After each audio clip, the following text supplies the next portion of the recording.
Yeah. All I need is one mic. Yeah. All I need is one mic.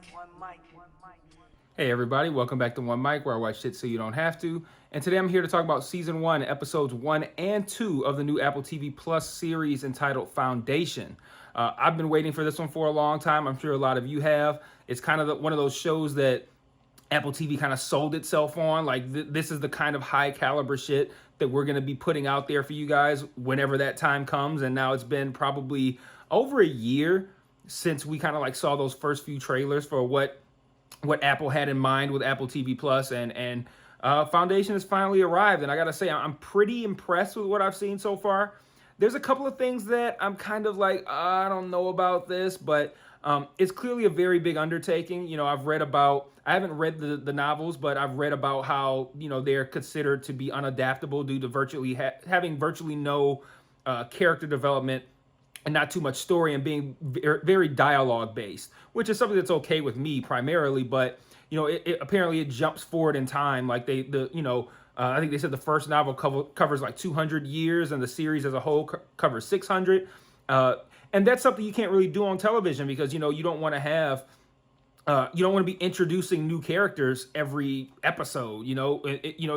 That's tough to really tell a story and to get audiences involved if you're doing something like that. So apparently the shows had to make some changes and some diversions from the source material, which I'm fine with. I haven't read the source material, but the only issue I have really when books or something of that nature is adapted to television or film is the people who constantly want to tell you that what happened in the book so that they can show off that they read them. Like, that's the worst part of it. Otherwise, I don't really care about changes between from the books to the television show or the movies. I don't care about that. I understand it's necessary, and I look at those things for what they are. Is this a good show? Is this a good movie? I'm not sitting here like, oh, they did it different in the book. You know, comic people are the worst with that shit. Every fucking movie, oh, they did it different in the comics. Oh, okay. Pat yourself on the fucking back. You read a book. Congrats. But yeah, I don't particularly care about that, but I know that there's a lot of changes that need to be made that are fairly substantial, because like I said, you can't really adapt something like that to television, particularly a 10 episode series like this. But so judging it on what I've seen, just these first 2 episodes, I am mostly impressed. I really think that the visuals on this show are fucking mind blowing, which is no surprise at all. I expected that, but still watching it, it felt like Star Wars with a budget. Like especially the scenes on Terminus at the very beginning of episode 1 felt very Star Wars, like kind of like what they're doing on The Mandalorian right now. And yeah, the scene where they have the suicide bombing of that space station, incredible visuals. Like, watching that thing fall down, especially when you know from early in the episode they said it's a 14-hour elevator ride from the space station down to the planet. It was Trantor, I believe. Yeah, watching that thing kind of like slowly tip over. Oh man, that was so fucking cool. But the episodes were kind of like pretty much set up episodes. The first episode kind of established the world. It was called The Emperor's Peace. And it kind of established the world in the sense of like, okay, what are the rules here? How do people live? Who are our main characters? What is the history like? Like, you know, things that, you know, we can know going forward. Like these, when I say rules, these are the situations that are at play, and these are the things that can and cannot happen. So like, you know, you have these, I believe they're clones based on what I've got from the show. These clones that are currently in charge, their Brother Day, Brother Dusk, and Brother Dawn. And there are various iterations of former Emperor, and they're in clone format. So like the child version, the adult version, and the older version. And so like those are kind of rule. When I say establishing rules, I mean things like that. Like, you know, they have a empire that is essentially being run by the same guy in cloned format, with depicted in various levels of age. That's what I mean by rules. And if it was a show that took place in a land where there was no air and you always had to wear a helmet, you know, stuff like that. That's what I mean by rules. But the first episode established that kind of stuff. we meet the protagonist of the protagonist of the first two episodes, uh, Harry Seldon, who's played by Jared Harris, who is very much playing the very similar character to the one he plays on The Expanse, or played on The Expanse. I don't think he's been on The Expanse really lately, but very similar character. The central premise is that he is it's almost insulting to say it this way, to say he's really good at math, but he is mathematically able to make predictions on societal trends, like what large groups of people will do over time as a whole. He can't predict what you're gonna have for dinner or what's gonna happen tomorrow, what the weather's gonna be like, but he can predict the way people will evolve. And he predicts that their empire will fall in 500 years. And that's looked at as undermining confidence within the empire. So he's he's an outcast, but he has followers and people who believe him. And they look the empire, the day, dusk, and dawn guys look at it as like, this is a threat to our power. So they bring him in essentially for questioning, and then he also has sent out like some, from what I can gather, like a math problem that this girl Gail solved. He brings her in under the pretense like, "Yo, you're really good at math. I want to fuck with you." But like it seems like the ultimate idea was that she was bait, because long term he had a plan to essentially get exiled to this planet called Terminus, where he can work on what is called the Foundation, which, again, to my knowledge from these two episodes, seems to be I don't even know what it, like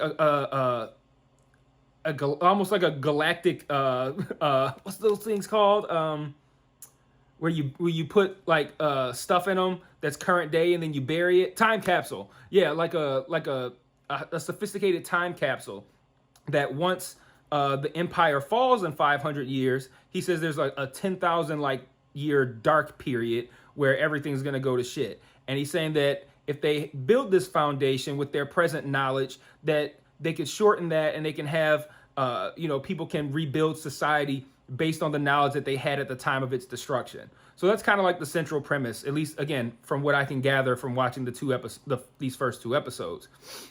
So he's also been told, like, if you can, whatever you can do to essentially shorten this. I don't want to make them sound agreeable, but because they weren't at first. But basically, they send him off to Terminus to be exiled, and this will allow him to work on the Foundation. Which, if it works, if it doesn't work, then they're exiled, done. They didn't exist. It's destroyed. It withers away. Nothing happens. And if it does work, then the emperors are going to take all the credit. It's a fair trade for not dying. So, but that's what happens, and we find out that was Harry's intention the entire time. So he brings in Gale. She was essentially kind of bait to help with the exiling. She was brought in to essentially, hey, this girl solved this thing. I forget what it's called, and she is therefore qualified enough to review my work and let you guys know if I'm full of shit or not. And she reviewed it, and she said, nope, the math is solid. It looks like what he's saying is true. And that's kind of where everything spins off from. The second episode was a little bit there. I found the first episode to be pretty interesting because I like learning about the people, learning about the world building, learning about the quote unquote rules, all that stuff. I found that to be pretty compelling. The second episode kind of jumps ahead in time by a couple of weeks. And the main female character, Gail, has already established a romantic relationship with Rach, who is the assistant of Harry. And that irritated me immediately. Like, I really, really hate shoehorned and forced romantic relationships. They didn't even give these people time to get to know each other for us. Like, you could have given it 6, 7, 8 episodes. We could see them interact. And then at least I'm still going to roll my eyes because I'm like, okay, every attractive man and woman don't have to be dating in every single fucking television show and movie. Like, I feel like that's such a basic human mental flaw to feel like everything has to have, like, oh, we have an attractive male lead and an attractive female lead, they gotta fuck.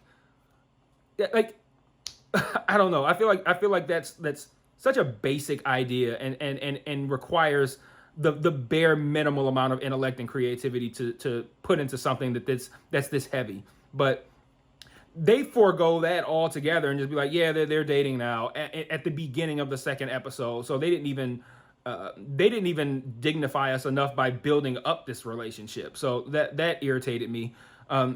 And the second episode kind of drags. Like, it feels like there's a whole lot of filler, like a whole lot of information we don't really need. They're questioning people, these two representatives from these other planets over the space station bombing, like over and over and over. Like, they're just asking them about over and over and over. I'm like, okay, you've asked them enough times. Can we get to a resolution? Like, either deal with them or don't. Like, I don't need to see you ask them the same questions over and over. They do deal with them in this episode, but again, like I said, a lot of the second episode felt like it had a whole lot of filler in it. And then ultimately we end up in a place where it's very, and the show as a whole has a very Game of Thrones kind of feel to it, like Game of Thrones in space. I said the same thing about The Expanse, but this even more so, because this feels like a whole lot of political intrigue and backstabbing and people not saying things that are pertinent to what's happening, but they don't want to give up too much information, lots of secrets, shit like that. That feels very Game of Thronesy, and this feels very Game of Thrones, right down to what appeared to be the main protagonist dying at the end of the second episode. But that sets up the rest of the season really well. You know, I heard that they were going to put the first 3 episodes out. They only put out the first 2, and I could see why. That's a good place to end these first 2 episodes, because now I'm wondering, heading into week 3, why was Harry killed? Why did Raish do it? Why did he put Gale into this pod and just shoot her off into space? Like, there's so many questions. And he put the murder weapon in there with her and everything. He stayed behind. Like, why did he do that? What is his plan? What is going on? So, like, this thing raised a whole lot of really interesting questions at the end of the second episode, which salvaged it for me, because up to that point, I legitimately found the second episode to be a little boring. I thought the first one was really interesting and establishing everything. I thought the second one dragged, but there were also a lot of really great moments in these episodes as well, though. One in particular that I liked, and I like shows that show particular attention to detail.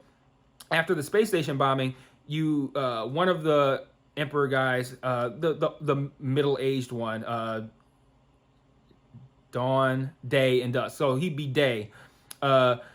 He said something like, how many people are still floating in our orbit? Like 100,000 or something like that. It was 100-something thousand.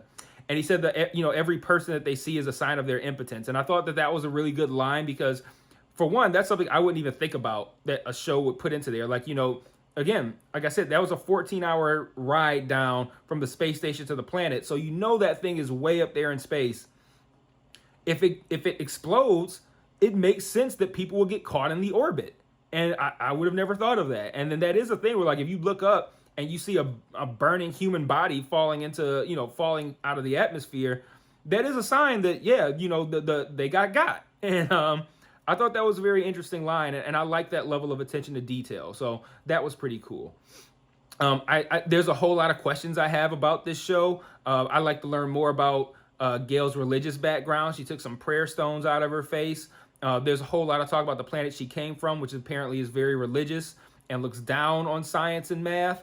So she was kind of hated there for doing that. I like how that was fleshed out.